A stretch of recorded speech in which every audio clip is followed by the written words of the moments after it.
Bendiciones, amada iglesia, en este hermoso día. Agradecemos al Señor por estar en su casa de oración. Les pido mil disculpas, ¿verdad?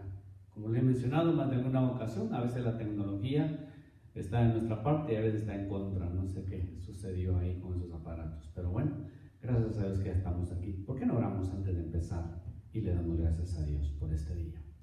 Padre, que estás en gloria, te damos gracias porque estamos en tu casa de oración. Gracias porque podemos todavía pregonar tu palabra, Señor, a través de estos medios de comunicación, Señor, que el ser humano ha descubierto. Te pedimos, Señor, que al abrir tu palabra sea de bendición para nuestras vidas. Yo solamente soy un instrumento en ella. Yo me escondo detrás de la cruz del Calvario. A ti sea la honra y la gloria por los siglos de los siglos. Amén y amén. Abra conmigo al libro de Apocalipsis. Tengo una palabra que quiero compartir con ustedes en esta mañana. Les pido mil disculpas, empezamos un poquito tarde, como le digo, debido a que no le encontraba a este aparato ahí, pero gracias a Dios que ya lo logramos, amén. Libro de Apocalipsis, capítulo 2, versículo 8 al 11, solamente 4 versículos. Y está basado en la iglesia a Esmirna. Hubieron 7 iglesias que el Señor mandó cartas a través de para que fueran leídas o fueran dadas a cada una de estas iglesias.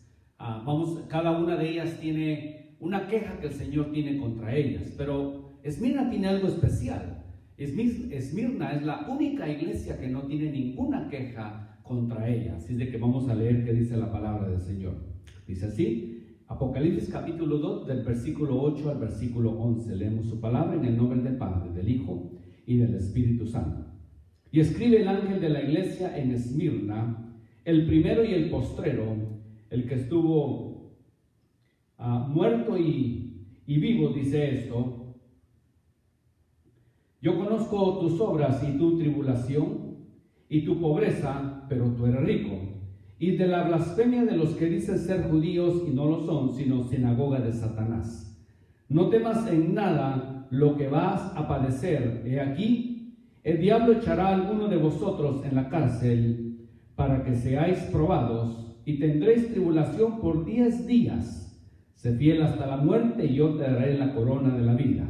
El que tiene oído, oiga lo que el Espíritu dice a las iglesias. El que venciere no sufrirá daño de la segunda muerte. Apocalipsis capítulo 2, del versículo 8 al versículo 11, la iglesia de Esmirna. Regent University hizo un estudio muy interesante donde hizo una historia acerca de los que han sido los mártires que han muerto a través de la historia. Y dicen ellos que solamente en la época de los Césares de Roma murieron cerca de 165,000 cristianos. Fueron matados de diferentes formas. Algunos fueron muertos a través de diversión de los gladiadores, otros a través de comida de los leones, otros a través de las antorchas humanas que se conocían, en los cuales quemaban a los cristianos, y cuando el emperador pasaba con los cuerpos humanos iluminaban el camino hacia el Coliseo romano. Pero ellos siguieron haciendo un estudio acerca de lo que en realidad ha sucedido a través de la historia. Y ellos dijeron, desde el año 70 hasta nuestra fecha aproximadamente, se creen que han muerto cerca de 60 millones de cristianos han sido sacrificados a través de la historia. ¿Por qué le doy este tipo de información? Porque en la iglesia de Esmirna, en la segunda parte que veamos, vamos a ver parte de lo que sucede cuando habla acerca de la sinagoga de Satanás. Pero déjenme seguir dando una información. Por ejemplo, el 14 de octubre apareció en los periódicos del año 1999, un líder cristiano fue ejecutado en China por un escuadrón. Su crimen fue el haber predicado la palabra. Ahora, ¿por qué Dios, a veces nos hacemos la pregunta, por qué Dios usa ese tipo de pruebas, podríamos decir, al extremo? La palabra del Señor nos enseña en el libro de Primera de Pedro, capítulo 1, 6, versículo 7, dice: en lo cual vosotros os alegráis, aunque ahora por un poco de tiempo, si es necesario, tenéis que ser afligidos en diferentes pruebas, y para que sometida a vuestra fe, mucho más preciosa que el oro, el cual aunque heredero, se pruebe con fuego, sea hallado en balanza, gloria y honra cuando sea manifestado en Jesucristo. Y porque lo hacemos, dice Romanos 8:17, y él, hijos, también herederos, herederos de Dios y coherederos con Cristo, si es que padecemos juntamente con él, para que juntamente con él seamos glorificados. A través de la historia nos damos cuenta cómo esta iglesia de Esmirna logró sobrevivir demasiadas tribulaciones, cómo a través de la historia esta iglesia le venía persecución tras persecución, lo vamos a leer después, y cómo se mantuvo firme frente a la amenaza de la muerte, frente a la amenaza de los emperadores de aquel entonces, que tenían supuestamente en sus manos el poder de la vida y de la muerte. En otras palabras, ellos podían decidir quién vivía y ellos decidían quién moría. En los coliseos romanos, si usted ha visto películas como Quo Vadis, por ejemplo, Demetrio el gladiador, usted ve que cuando uno de los que está herido va a ser matado frente a miles de personas en el coliseo, todos enfocan la vista hacia el emperador, y el emperador se para, sea de pie o sea sentado. Usted ve que lo primero que hacía era el dedo hacia arriba. El dedo hacia arriba significaba que le daba el honor al gladiador que estaba a punto de matar al otro que estaba ya en el suelo, podemos decir. Y él con su dedo así levantado, simplemente lo volteaba, y si hacía así la mano, significaba que el que estaba ya herido tenía que morir y el gladiador tenía que matarlo. Simplemente con la movida de un dedo significaba la vida o la muerte para una persona, de acuerdo a lo que el emperador romano o el César de Roma decía lo que se tenía que hacer. La iglesia de Esmirna, que significa, dicho sea de paso, olor agradable. Usted se recuerda cuando los príncipes magos llegaron a dejarle regalos a Jesús, dice que le dieron incienso, oro y mirra. Y esta palabra Esmirna viene de esa palabra mirra, que significa olor agradable. O sea, antes de escribirle a la iglesia, ya Dios había visto las obras hermosas que esta iglesia estaba haciendo, los sacrificios que estaba representando, y durante ese tiempo que se escribe esta carta, también incluso Juan conoció a Policarpio. Usted lo puede leer en la historia. Policarpio fue uno de los también héroes o mártires de la iglesia, en los cuales entró una convicción grande en su vida, al extremo que en el año 125 después de Cristo, a él también lo crucificaron, podemos decir, a él también lo quemaron vivo. Cuando le hicieron la pregunta a Policarpio, Policarpio le dijo al César: ¿estás dispuesto a renunciar tu fe? ¿Estás dispuesto a renunciar a Jesucristo?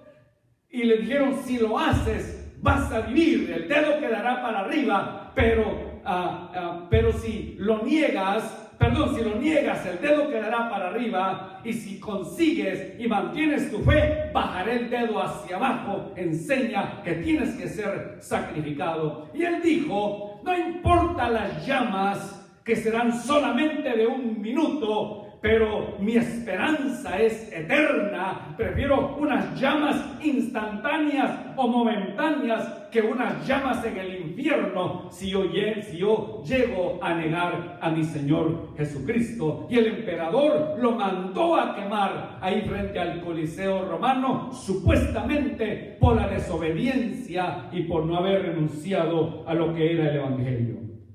La carta introduce no solamente a quien va dirigida, pero también habla acerca de la conducta de los que estaban morando en esa iglesia.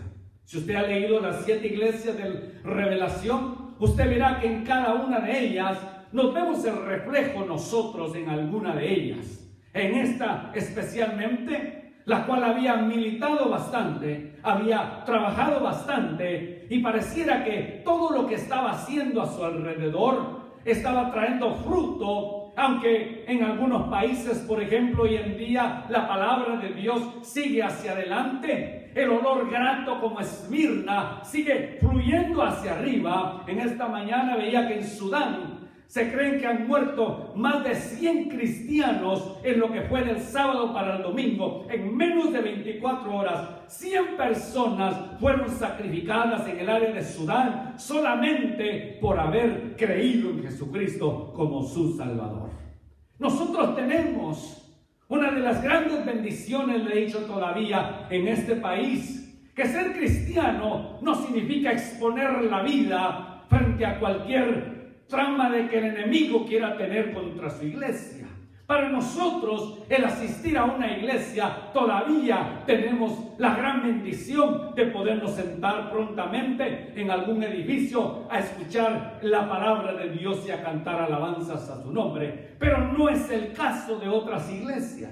No es el caso como en la India, que queman a los edificios, no importando que la gente esté ahí adentro. No es tampoco el caso en algunas áreas de África, donde también queman los templos adentro con la gente, no importando que hayan niños o que suele suceder en muchos casos. Nadie puede salir porque le cierran todas las puertas para que la gente muera ahí adentro. Esmirna era el mismo caso en aquel entonces. Y dice la palabra del Señor: yo conozco tus obras. La palabra obras es una palabra que se escribe ergo, que significa trabajar duro por algo material, trabajar duro para mantenerse activa. Pero también dice: conozco tu tribulación, que significa la palabra dilipsis, o sea, la presión. O sea, estaban trabajando arduamente, pero el enemigo, por otro lado, estaba trayendo presión para quererlos destruir, presión para que se envolvieran con el mundo, presión para que abandonaran su fe. Pero el Señor dice: yo conozco tus obras. En otras palabras, todo lo que hacemos nosotros, amada iglesia, Dios lo conoce. Todo lo que hacemos nosotros, Dios está al tanto de lo que hacemos. Y nuestras obras, dice, que son escritas en el libro de la vida, también en el libro de la recompensa. Mientras que existe la presión continua, tal vez la gente se burla. O hoy en día que tenemos esta enfermedad, mucha gente tal vez dirá: vas a ir a la iglesia. En medio de esta pandemia te vas a enfermar, se te va a contagiar el COVID, se te va a contagiar esa enfermedad. Tal vez tú y tus hijos van a morir. Pero amada iglesia, qué privilegio más grande poder morir por la causa que uno cree, por la causa que uno ha vivido, y saber que la muerte es solamente un vehículo que nos lleva hacia la eternidad. Cerraremos nuestros ojos, le he dicho, por un segundo, pero los abriremos hacia una eternidad. Mientras que sentimos la presión de diferentes formas todavía hoy en día, todavía existe una iglesia llamada Esmirna, olor agradable delante de Dios, que está dispuesta a sufrir, que está dispuesta a exponer su vida por lo que ha creído, y si es necesario, sellar el evangelio con nuestra propia vida. ¿Cuánta gente, cuántos mártires ha tenido la historia que tal vez nadie se acordará? Tal vez nadie sabrá quiénes murieron por el evangelio, pero Dios lo tiene allá en la eternidad, grabado en un libro. Cuando usted y yo, por causa del evangelio, es posible que entregaremos nuestras vidas. Todo el tiempo hemos recibido presión de parte del enemigo. Todo el tiempo el enemigo ha querido apagar nuestra fe, destruir nuestra vida. Pero usted y yo, que tenemos la convicción en nuestro Señor Jesucristo, sabemos que no importa lo que venga, estamos listos para lo que sea necesario. Hemos levantado la mano un día en señal de haber aceptado el evangelio de salvación. El Señor llegó a nuestra vida, hizo cambios increíbles en nosotros. Ahora somos una nueva criatura, de acuerdo a 2 Corintios 5:17, y de ahí en adelante hemos ido hacia adelante, aunque hemos recibido presión, críticas tal vez de la familia, hemos perdido tal vez cosas materiales, pero hemos ganado algo más grande, que es nuestra salvación, y es lo más importante. Recuerde que todo lo material es pasajero. Todo lo material va y viene. Todo lo material se acabará en un segundo en nuestra vida. Porque ni aun cuando nos muramos nos llevaremos lo que tenemos. Nadie pone en su testamento: por favor, écheme mi vehículo, aquel deportivo preferido, échelo en mi cajón. Nadie podemos pedir eso. Ni podemos decir: la cama donde dormía me ha gustado tanto, échemela en el cajón. No cabría. Simplemente dice Job: desnudo vine a este mundo, desnudo regresaré nuevamente, porque no nos llevamos nada. Solamente lo más valioso ha sido la salvación y la gracia en Cristo Jesús. Yo conozco tus obras, le dice el Señor a esta iglesia. Conozco también tu pobreza. Le sigue diciendo en los siguientes versículos: pobreza no en el sentido espiritual, sino tal vez en el sentido como ha de suceder. Y le anticipo, amada iglesia, usted ha escuchado en las noticias, no sabemos qué incierto sea o verdad lo que se está publicando. Como usted sabrá, tanto Estados Unidos como China y Alemania están compitiendo para crear esa inyección que sanará supuestamente el COVID-19. Están compitiendo para hacerlo. Pero Bill Gates ha dicho algo: es necesario que a la persona que se le ponga esa inyección tiene que tener una marca, o sea, algo adentro, para que cuando a usted le digan: ya se puso la inyección, usted puede decir sí, le puedan pasar un escáner y ahí diga si es cierto que se la puso o no se la puso. Sea cierto, sea mentira, iglesia, tenemos que prepararnos. El tiempo se está acercando. El reloj de Dios está marcando la última hora. Se ha venido predicando el evangelio durante siglos y siglos. Hoy en día, a través de la tecnología, ha llegado a rincones de la tierra. A través de los aviones han dejado caer tratados, radios, toda cosa que sea posible para que el evangelio se siga expandiendo.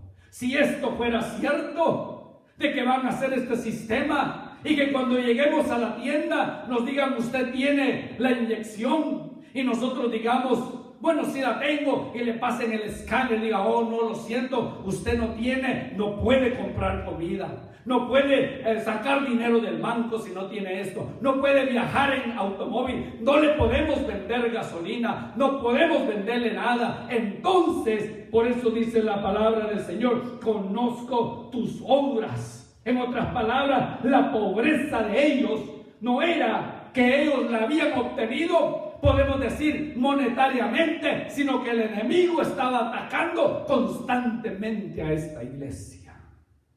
¿Se da cuenta, amada iglesia? Los tiempos no han cambiado. En los estudios que le he estado dando de Mateo capítulo 24, ya llevamos varias semanas formando un rompecabezas y apenas hemos logrado salir de ese escenario. ¿Qué nos espera más hacia adelante a nosotros, hermanos? Podemos decir que si es necesario perderlo todo. Por eso la palabra del Señor nos recuerda que la pobreza, hermano, aunque sea material, no es importante, pero una pobreza espiritual sí es importante ante los ojos de Dios. Por eso una pobreza espiritual es la que nos puede traer a la ruina a cada uno de nosotros. Pero una riqueza espiritual y una pobreza material es lo que debemos perseguir siempre, todos los días y a cada instante, amada iglesia.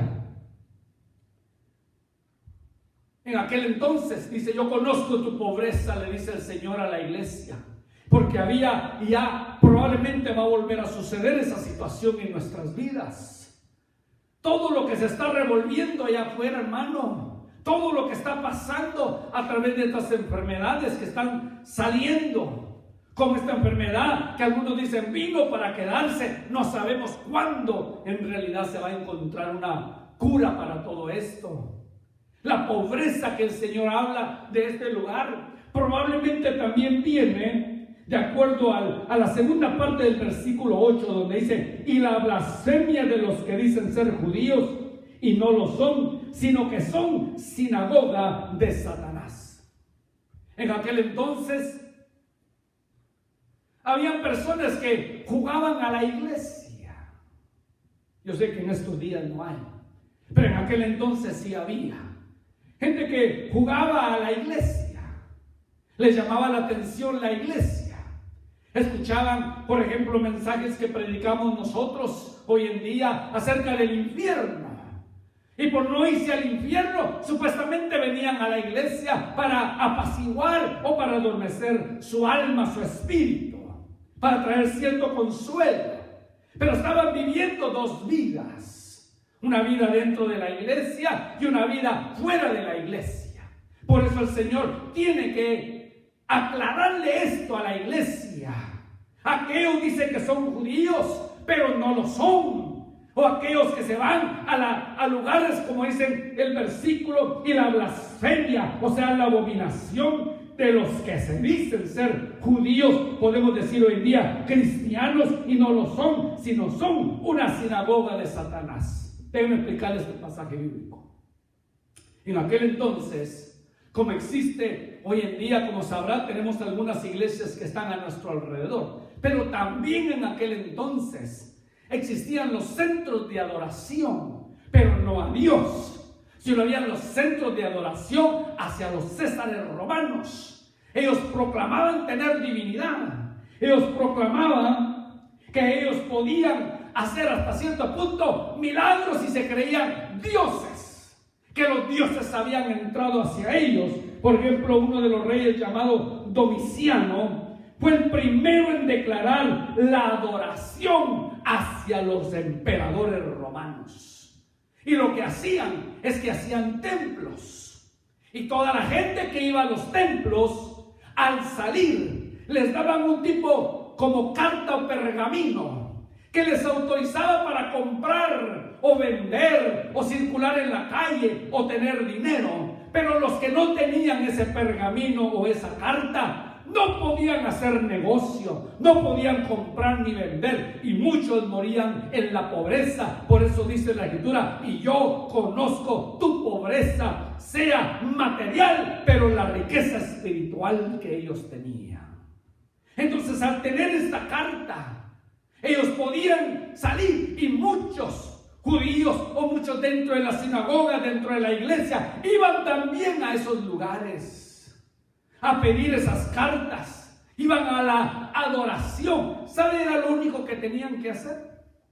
Algo muy sencillo. Ellos no tenían que arrodillarse, no tenían que sacrificar sus cuerpos. No, una sola cosa tenían que hacer, y usted lo puede buscar en la historia. Agarraban una pizca chiquitita de incienso, un pedacito de incienso, y lo tenían que tirar donde estaba el fuego, encima de una plataforma, para que cuando caera ese poquito de incienso levantara un olor hacia el César. Y los romanos que estaban observando, no importaba quiénes fueran, griegos, judíos, samaritanos, de cualquier lugar o raza que fuera, al salir les entregaban el pergamino. Algo muy pequeño, sencillo. Acuérdense que el enemigo es astuto en engañarnos, y siempre va a decir: un poquito no hace daño, un poquito no te va a causar una condenación eterna, pero de poquito en poquito, la persona se empieza a enfriar. Ya viene a la iglesia, ya el servicio se le hace demasiado largo. Ya viene a la iglesia y dice los mismos cantos. Ya viene a la iglesia y dice el mismo predicador. Ya viene a la iglesia y dice trae el mismo traje. Ya viene a la iglesia y ya se le hace demasiado largo, demasiado aburrido. Tantas cosas y diferencia que empieza a entrar en la vida. Pero cuando usted y yo venimos con fuego de parte de Dios, no importa que sean los mismos cantos, no importa que sea el mismo mensaje, no importa que el predicador traiga el mismo traje, lo que yo deseo y anhelo en mi corazón, decimos, es que Dios me hable el día de hoy, es que Dios derrame su Espíritu Santo sobre mi vida, es que yo pueda cantar con toda alegría en mi corazón, tal vez no teniendo nada, pero al cantar, al orar, al pedir al Espíritu Santo, al escuchar la palabra de Dios, seré el hombre, la mujer más rica del mundo, porque he recibido la palabra de Dios en mi vida.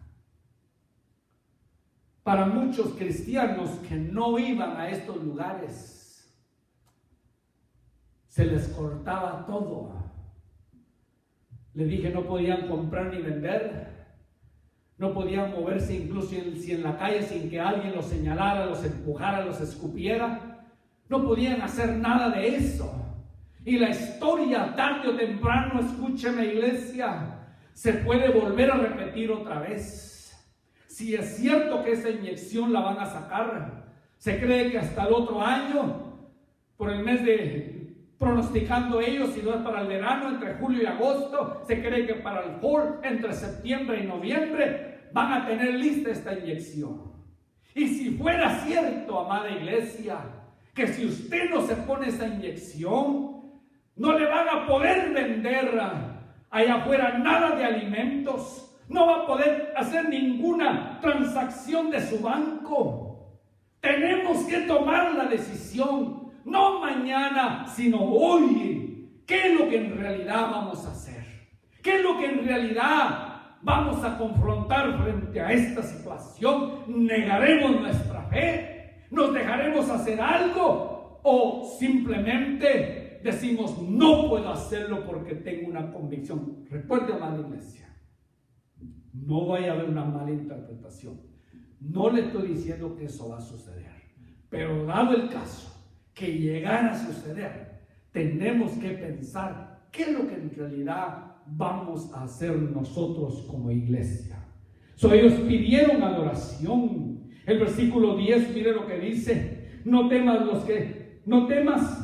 lo que estás por sufrir. He aquí el diablo echará a alguno de vosotros en la cárcel para que seáis probados, y tendréis tribulación por 10 días. Sé fiel hasta la muerte, y yo te daré la corona de la vida. No temáis, dice, por lo que vamos a sufrir. Le anticipa a la iglesia lo que le espera.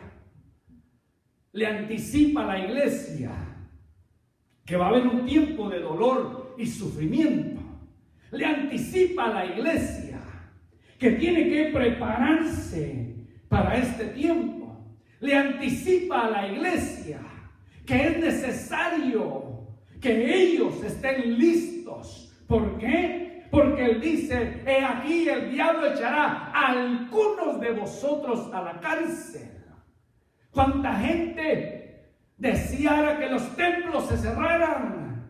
¿Cuánta gente deseara que no hubiera más iglesia? ¿Cuánta gente deseara que la palabra o el nombre de Jesús de Nazaret nunca más fuera mencionado en la historia? Pero aún con todo lo que la iglesia ha pasado, aún con lo que ha sufrido, la iglesia de Jesucristo, amados hermanos, sigue en pie. ¿Y saben por qué sigue en pie? Porque la iglesia no es un club. La iglesia no es un lugar para divertirse. La iglesia no es un estadio para gritar al equipo preferido. La iglesia es la novia de Jesucristo. La iglesia es la que espera a su Salvador. La iglesia fue fundada en la roca inconmovible. Por eso le dijo a Pedro: y sobre esta roca edificaré mi iglesia, y las puertas del infierno no podrán contra la iglesia. 21 siglos que el enemigo ha luchado para cerrar la iglesia, pero no lo ha logrado, porque la iglesia es usted, soy yo, que mientras que tengamos aliento y vida, tendremos traemos ese deseo nosotros, amada iglesia, de seguir propagando el evangelio, reunirnos en los templos, y si nos tocara morir por la causa de Cristo, nos convertiríamos entonces en mártires, en hijos de Dios, que hemos despreciado nuestra propia vida por causa del evangelio. 10 días le dijo: vas a sufrir. Póngale que el número sea literal, no voy a entrar en numerología bíblica. Vamos a tomarlo por un instante como un número natural, o como dice la regla de hermenéutica, tomar en el sentido usual y ordinario que habla la Escritura. Solo vamos a tomar en el sentido usual y ordinario como una de las reglas de hermenéutica.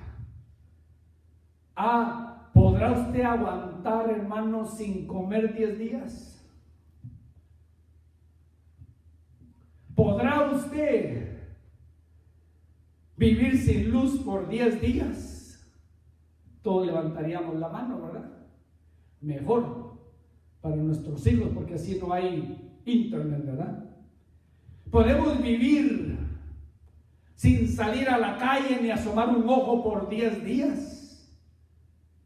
Se puede.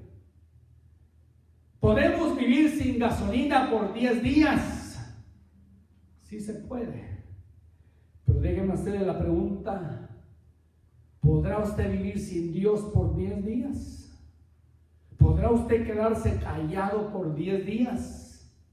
¿Podrá usted dejar de pensar en el sacrificio de Cristo por 10 días? ¿Podrá usted parar de decir amén, gloria a Dios por 10 días? ¿Podrá usted no levantar sus ojos al cielo en la mañana y decir gracias, Padre, porque tengo vida en este día? ¿Podrá dejar de hacerlo por 10 días? ¿Podrá usted no doblar rodillas delante de Dios y decir su alabanza, su adoración, lo que usted desee decir? En otras palabras, ¿podrá usted dejar de ser cristiano por 10 días? ¿Podrá renunciar usted al evangelio por 10 días? Vi el reportaje de un joven que está en Hawái. En Hawái, cada determinados años hay unas tormentas grandes que levantan olas, dicen algunos hasta de 40 pies de altura o hasta de 50 pies de altura. Y este joven está frente al mar, está observando cómo las olas se están levantando tan alto. Él tiene su tabla que va a hacer surfing, va a surfear, y se le acerca otro experto también y le dice: ¿te vas a atrever tú a retar al mar? ¿Te vas a atrever a tirar tu surfing board para que puedas entrar al agua? ¿Vas a atrever a exponer tu vida por eso? Y viene el joven que tiene ya lista su tabla. Le dice: lo más bonito en esta vida es morir por lo que uno desea o por lo que uno cree. Y yo he deseado este momento y voy a exponer mi vida, porque para mí, dijo él, no enfrentarme a ese reto es haber muerto en propia vida. Agarró su tabla del surfing y se tiró al mar.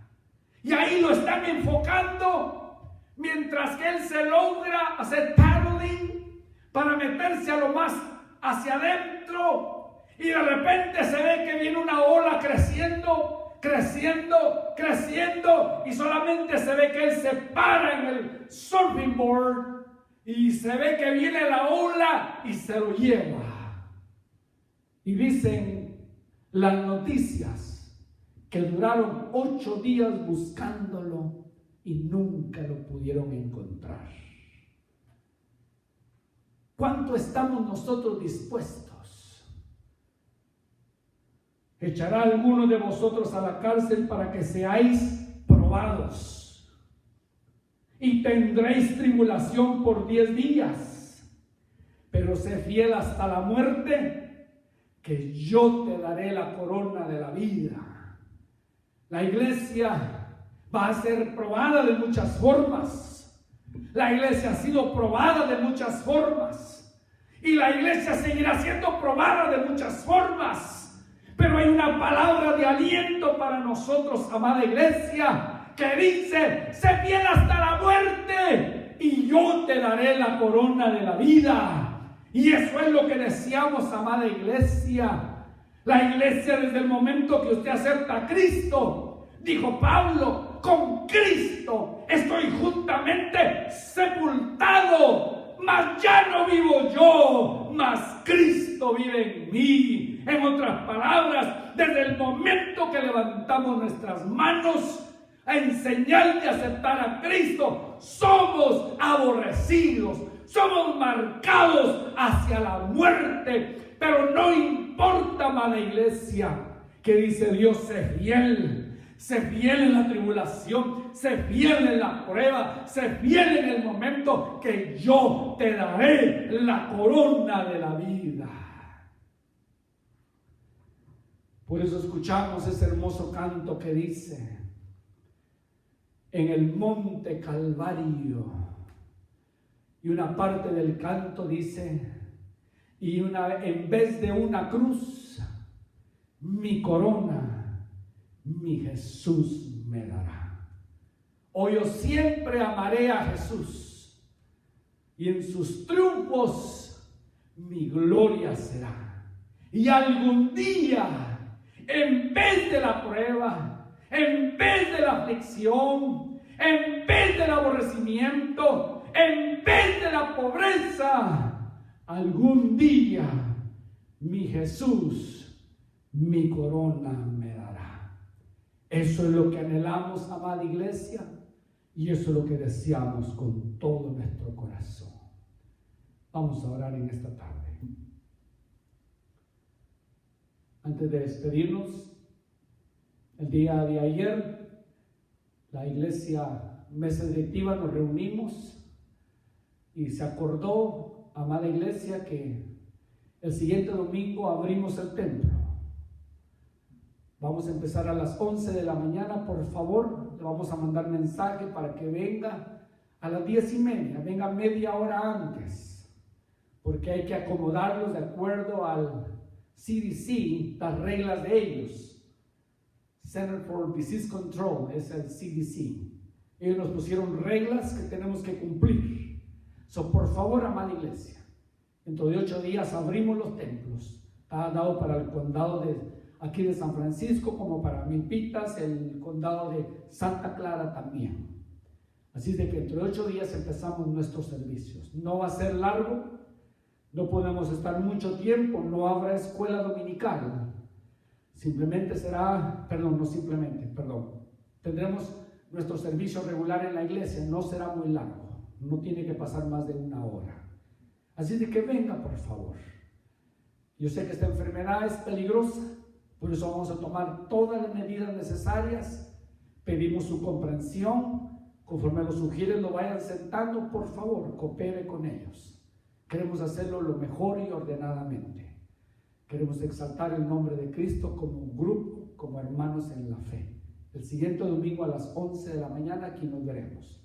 Si no cabemos toda la iglesia, vamos a tener que hacer 2 servicios. Por eso le pedimos que venga temprano, para irlo acomodando. Vamos a ocupar la planta de aquí arriba como la planta de abajo también. Abajo estará todo en vivo también. Tendremos la pantalla, la proyección, todo. Lo que está pasando aquí enfrente, usted lo podrá ver también en la parte de abajo sin ningún problema. Oremos al Señor. Padre, en esta mañana, en esta tarde te damos gracias. Tu palabra es viva y eficaz como espada de dos filos. Bendice a mis hermanos que están detrás de las cámaras. Padre, te agradecemos por tanto el presidente, el gobernador Gavin Newsom, como la mayor de San Francisco, London Breed, que ha dado la autorización ya para que las iglesias se abran y tengamos la oportunidad de venir a adorarte una vez más en el templo. Cuida a tu pueblo, Señor, de esta terrible enfermedad. Que podamos tener un hermoso tiempo aquí de alabanza y adoración, juntamente con el consejo de tu palabra, Señor. Yo bendigo a este hermoso pueblo, en el nombre del Padre, en el nombre del Hijo y en el nombre del Espíritu Santo. Amada iglesia, Jehová te bendiga y te guarde. Jehová alce su rostro sobre ti y tenga de ti misericordia. Jehová alce sobre ti su rostro y ponga en ti paz. Nos vemos el siguiente domingo y entre semana nos vemos como siempre a las 7:30. Dios les bendiga.